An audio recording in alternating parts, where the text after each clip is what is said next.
Hi everyone and welcome back to Homerino Collectibles. Today I'm going to be doing the video review of the CA13 Diesel and Military Multiplexer kit from Fansproject as its M3 Combiner mode. So I've already done the review for this guy that you see right here, the actual Diesel / Motormaster figure, and showing you everything that you can do with the parts and his weapons and whatnot. But this actual video is going to be making him into the M3 Combiner, which a lot of people have called him Intimidator, and I'm just going to flick you over to this, and as you can see it says M3 right at the bottom there about the Diesel story, and then in the actual Motor Squad Military Multiplexer Kit M3 it actually says M3 a hell of a lot down there, but does not mention Intimidator. So it's a name that we all thought that it was going to be called when it was announced. Pretty much it was a name that was associated with it. However, he is just called M3, and it is obviously the Stunticons combining to form Menasor. Now, in case you haven't seen the Diesel review and you did not, you don't care to go and watch that, I'm just going to go over the box real quick. So here's the box that this guy comes in. They all come in similar packaging, except the others are much smaller. And then you just got really nice artwork, just 16 and over, and don't choke on bits and stuff like that. And it's got a really, really good back over here showing you all the different modes. And then he also comes with the collector card, just like all the other Stunticons. They all come with these cards. So basically, before I get started to show you just how to transform this guy, the transformation to get into this mode starts right here, and it is extremely good. Like, I love the fact that it's actually, a book, but extremely good representation all throughout this thing, but especially in transforming it from this robot mode into M3. It's a very, very good instruction booklet, and if you follow it, you will get there. There's no bits that are going to catch you out, and then it shows you exactly how to transform everyone else and get them ready to form that guy right there.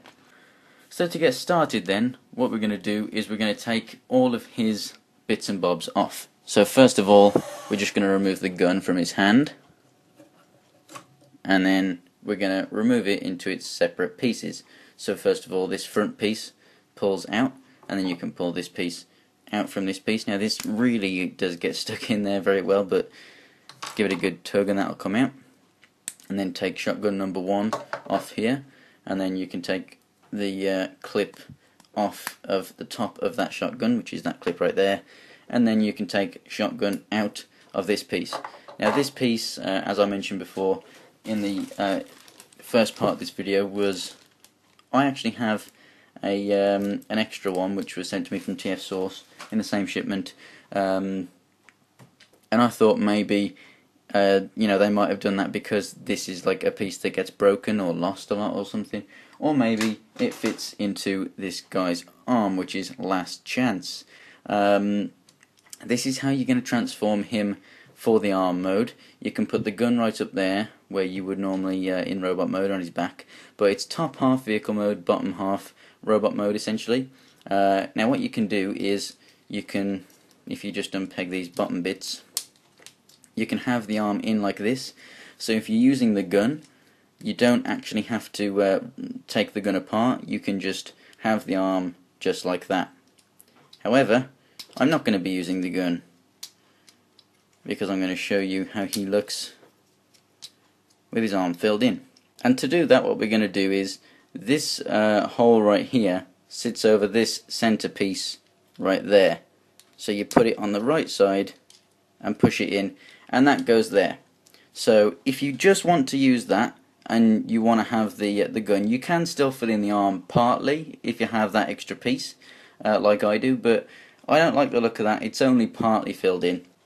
So that was just with this piece filling in the arm, but I'm going to show you how to put these back together just like it was when it came in the box. So you can put your shotgun pieces to one side. You don't need to transform them. They're going to stay as they are.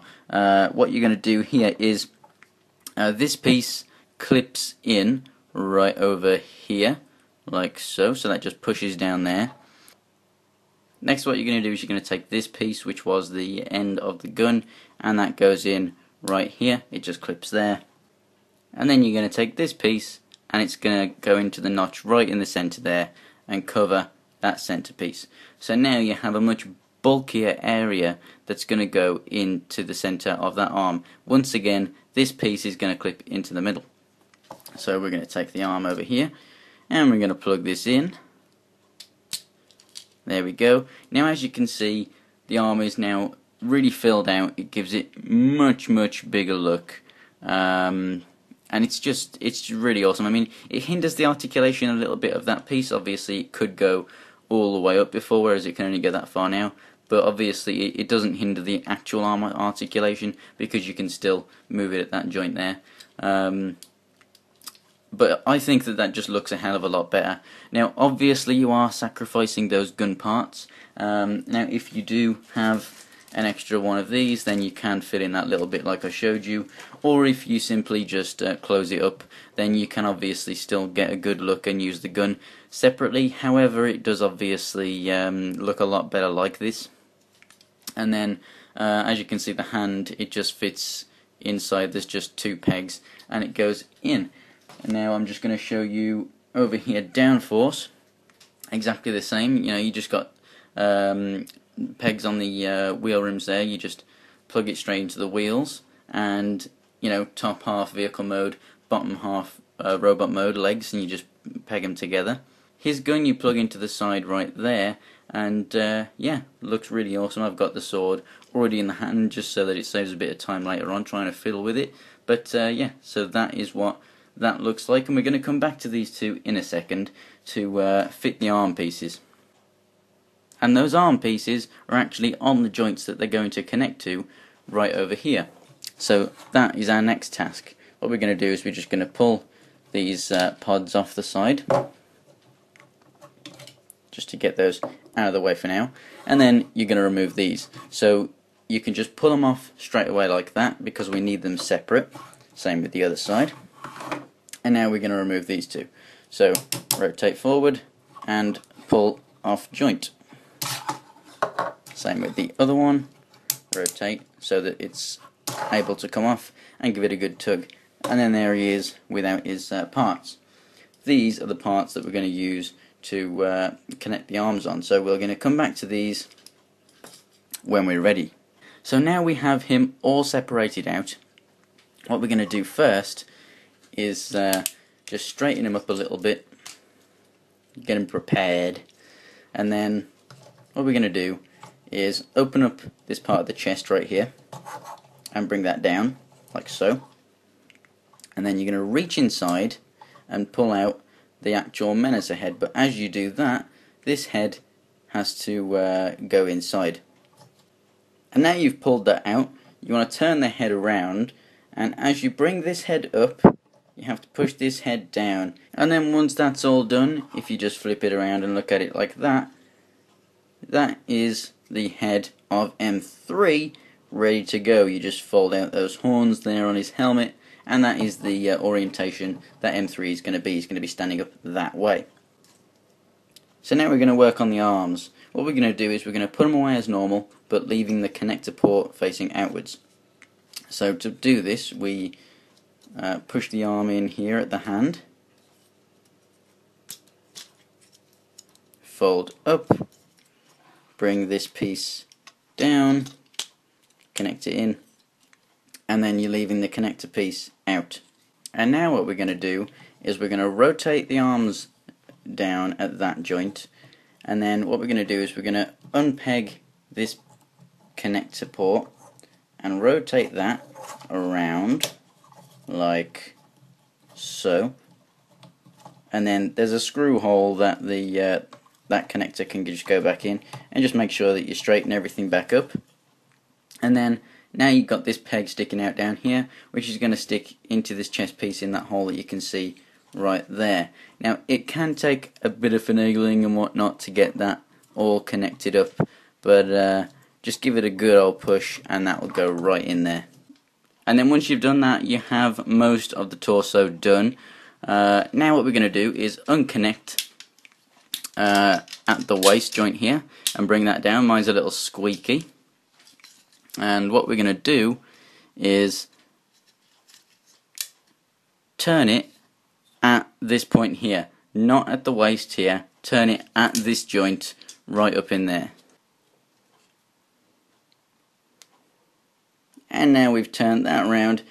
I mean, it's a very, very fragile piece of plastic. You really want to be careful with it. A lot of this is, to be honest, it's not the greatest figure for transforming in the world, but it gets the job done. So now that we've done that, all you have to do is rotate these pieces up and bring this waist piece in, down like so, just trying not to pop them off the ball joint. I haven't popped them off so far in transformation, and I don't plan to. And then you just give that a nice good push in there. It will clip in. It's got like pegs on the side, you can see the notches. Just give it a good jolly push, and in it will go. And now that that's done, we're going to turn it around at the waist, moving the crotch to the front section there, and then these pieces are going to clip in at the top up here. And now to the legs. So we're going to open up the panel and we're going to push it back flat, and then when it reaches the top, what you want to do is just bring this front piece around, and it's going to tab into this peg right here. So just look underneath and search for the tab, which is there. Found it, in it goes. So now what we're going to do is we're going to move the foot out like so, so we can get this peg into this hole in that purple section right there. And we're almost done with the chest. Now we're going to take the car, rotate these two wheels and these two wheels, and we're going to take this and plug this into the chest. So it's going to peg in right here if we put it the right way up.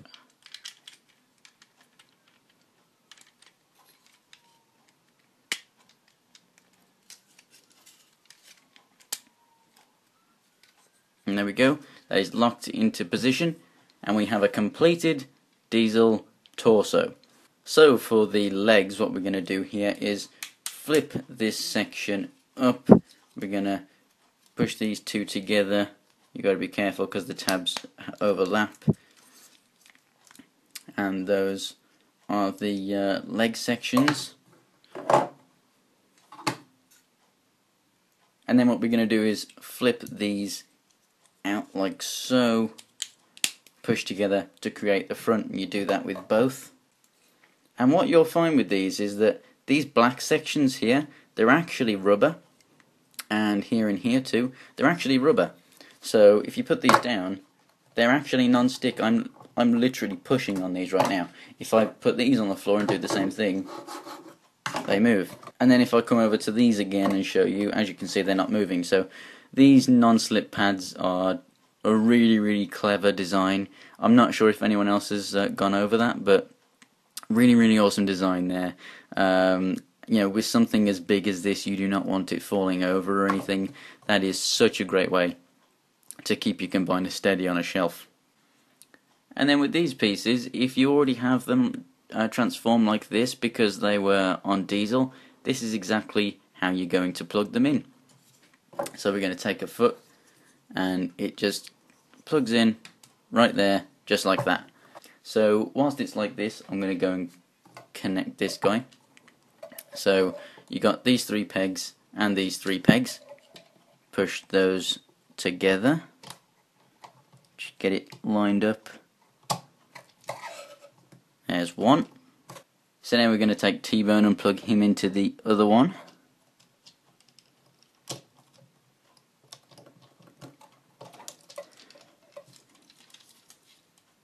Just make sure it's in there real nice and snug.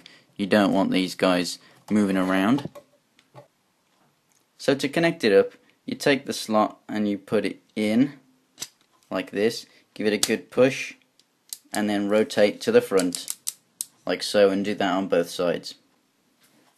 And with those on, that is how it looks. So yes, that does mean that he can stand himself with just this back section, which I don't like too much, but it doesn't really matter too much as well. But you've got exactly the same articulation as Diesel has in his entire leg, and then you have a knee joint, and then you have an ankle joint right down here that allows you to turn the foot whichever way you want it to go, because it's on a ball joint, so you've got left and right, and then you've also got ankle pivot, meaning that you can get him in some really epic poses.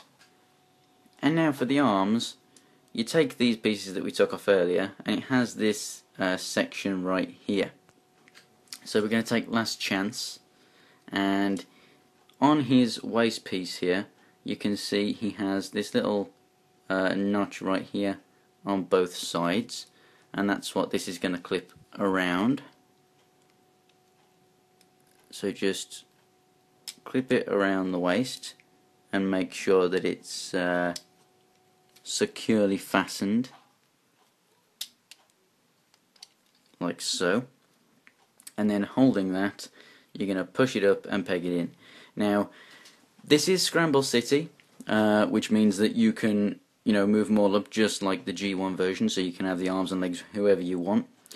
Now if you want Car Crash and T-Bone as arms, they do peg in with these 3 pegs, and they're done exactly the same as this, the same orientation, except they don't have these waist pieces, meaning that when this is plugged in, like so, this is extremely strong because these waist pieces here are pulling this into it, it's holding it on. Now with those just having that, it means that it can literally just pull off, which isn't very good, but this is the proper orientation, this is how you're supposed to have it. And then you attach that just as normal. You put the notch on the back side right there and attach as normal. So as you can see, the notch goes on the back. Give that a good push, and then rotate round, and that is locked in place, and do the same for the other arm.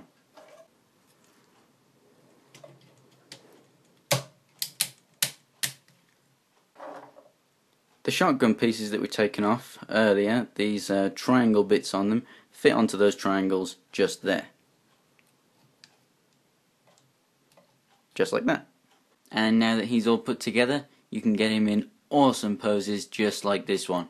So as you can see, this thing is the perfect rendition of G1 Menasor. There's literally not a single version that has come out since Generation 1 that looks as accurate and as good as this guy does. There hasn't been many releases of this guy. This is one of the combiners that really hasn't had many toy forms.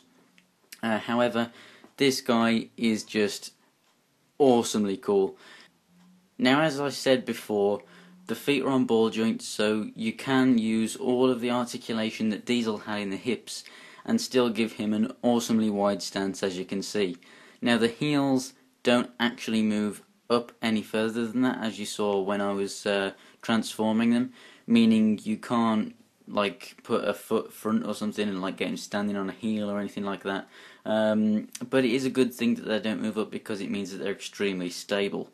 No toe articulation or anything like that, those don't move up. But like I said, with those sort of non-slip rubbery pads on the bottom, he is extremely stable.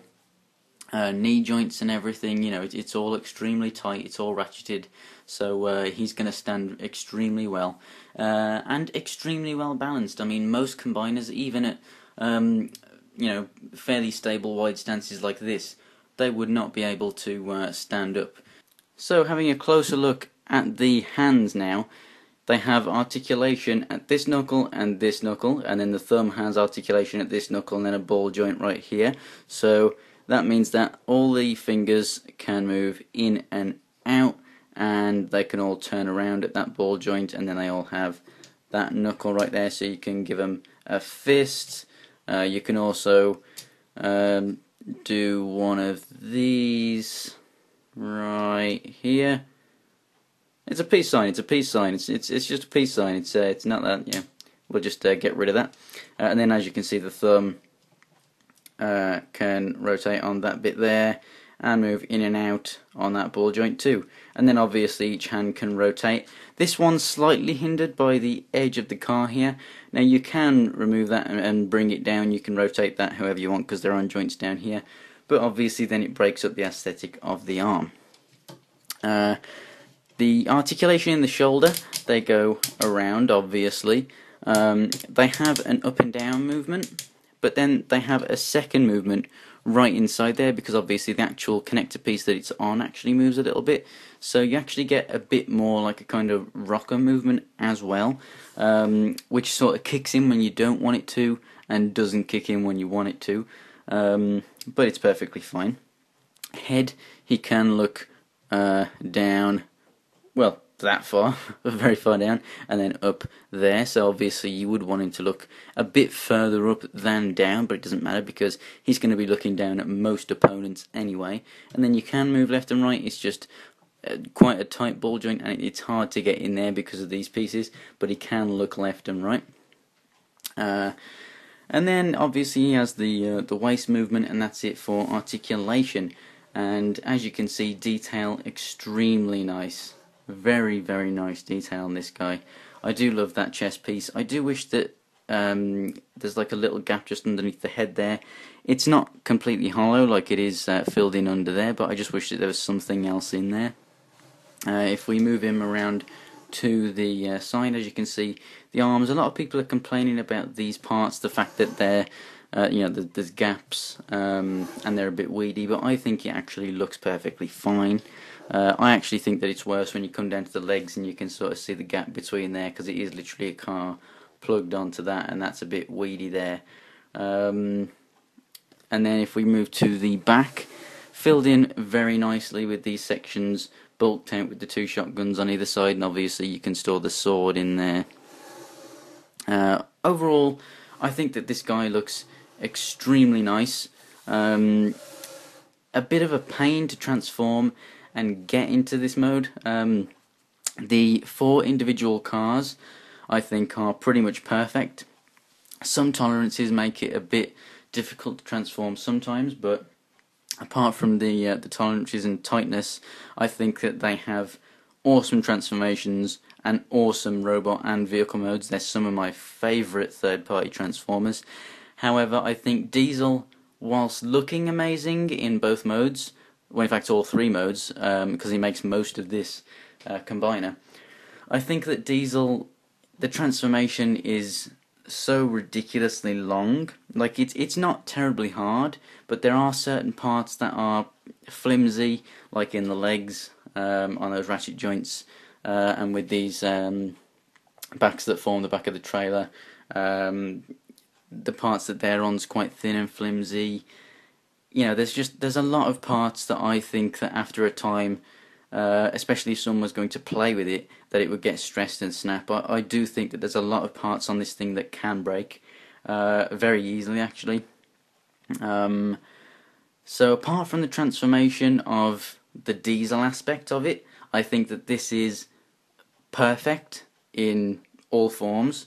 It's cheaper than most combiners these days, which is good.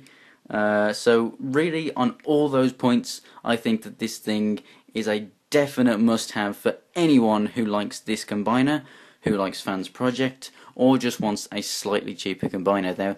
There is going to be a Menasor coming up. I don't know who by, but I'm pretty sure, I think it might have been Pure, mentioned in a review that there was going to be a Menasor, and then someone else, I think it might have been Defensor, because there's like 2 Defensors coming out, and I think there might be another Menasor.